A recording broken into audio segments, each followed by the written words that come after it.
Assalamualaikum warahmatullahi wabarakatuh.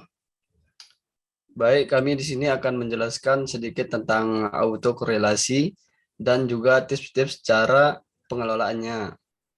Kami sendiri beranggotakan yang pertama Muhammad Nur Amin Afid, NIM 2020-001. Yang kemudian saya sendiri Pak Agustira Putra, NIM 2020-002. Yang terakhir Kerso Aji Santoso, NIM 2020-009. Kepada Saudara Muhammad Nur Amin Afid, dipersilakan. Pengertian autokorelasi. Autokorelasi atau juga sering disebut korelasi serial merupakan suatu bentuk pelanggaran terhadap asumsi klasik yang lebih sering atau dominan terjadi ketika regresi linear sebagai suatu teknik analisa menggunakan data deret waktu time series. Walaupun autokorelasi juga dapat terjadi dalam data cross section. Tujuan autokorelasi. Uji autokorelasi bertujuan untuk menguji apakah dalam suatu model regresi linear ada korelasi antar kesalahan pengganggu pada periode T dengan kesalahan pada periode T-1. Penyebab terjadinya autokorelasi. Yang pertama, inertia, kelembanan. Deret waktu seperti GNP, indeks harga pola siklus. Yang kedua, bias spesifikasi, variabel penting tidak masuk dalam model sehingga bentuk model tidak sesuai. Yang ketiga, fenomena cobweb. Misalnya, supply komoditas pertanian dipengaruhi oleh harga pada periode sebelumnya. Yang keempat, lag. Contohnya, konsumsi pada saat ini dipengaruhi oleh konsumsi pada periode sebelumnya. Yang terakhir, yaitu yang kelima, manipulasi data, interpolasi data. Next. Dampak terjadinya autokorelasi. Yang pertama, dengan OLS tetap tidak bias. Dugaan koefisien sama dengan nilai sebenarnya. Yang kedua, masih konsisten. Dugaan makin mendekati nilai sebenarnya jika ukuran contohnya diperbesar. Yang ketiga, standar errornya bias, dampaknya adalah nilai T bias atau uji T tidak benar. Yang keempat, penduga OLS tidak efisien atau ragam tidak minimum.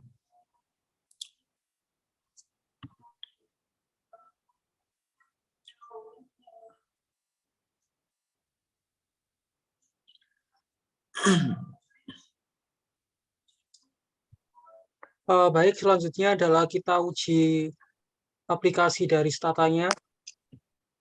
Oke, yang pertama kita harus punya datanya dulu. Di sini saya input datanya dari Excel. Ini sekarang kita punya tahun Y, X1, X2, sama X3. Tahunnya dari 2007 sampai 2021. Y-nya yaitu laju pertumbuhan PDRP ADHK. X1-nya penanaman modal dalam negeri. X2-nya pendapatan asli daerah. X3-nya penduduk bekerja, X4 penduduk miskin, dan X5-nya ada indeks pembangunan manusia. Ini tinggal kita copy aja di dalam statanya, yaitu ada di sebelah sini, data editor. Kita klik, kita kopas, Ctrl V, kita klik yang variable names. Oke, jadi di sini ada datanya sudah terinput di statanya. Perlu diperhatikan bahwa kalau datanya warna hitam, berarti datanya di sini adalah normal. Kalau warna merah, ada perlu pembaruan lagi agar datanya berubah menjadi biru. Kita close data editornya.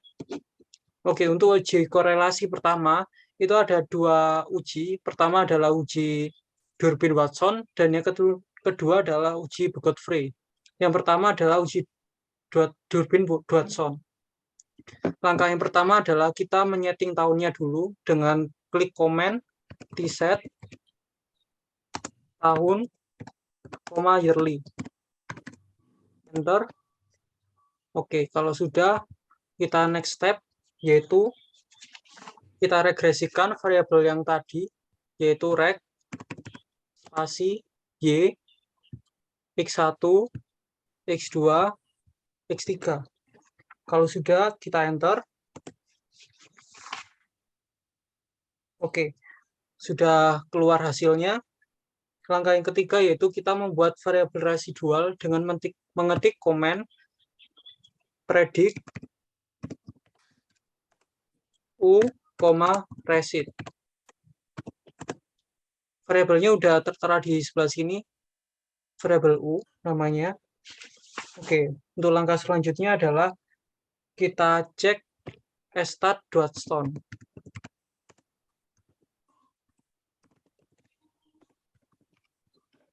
Kita enter. Di sini terlihat bahwa Durbin Watson di statistik menunjukkan hasil 2,04. Nah, 2,04 ini di atas nilai 2, yaitu Durbin Watson itu tidak menunjukkan autokorelasi. Yang kedua kita cek dengan uji Godfrey dengan klik perintah start Godfrey. Kita enter. Oke, di sini ada hasilnya yaitu 0,8382, yakni di atas 0,05, bahwa hasil dari uji Godfrey ini tidak terjadi autokorelasi. Jadi bisa disimpulkan bahwa dua-duanya dari pengujian Durbin Watson dan Godfrey ini dua-duanya tidak memiliki uji autokorelasi. Jadi hasilnya adalah normal. Sekian dari olah data kali ini, saya kembalikan kepada moderator. Baik, cuman itu penjelasan dari anggota kelompok kami. Apabila ada kekurangan mohon dimaafkan. Wabillahi taufiq wal hidayah. Wassalamualaikum warahmatullahi wabarakatuh.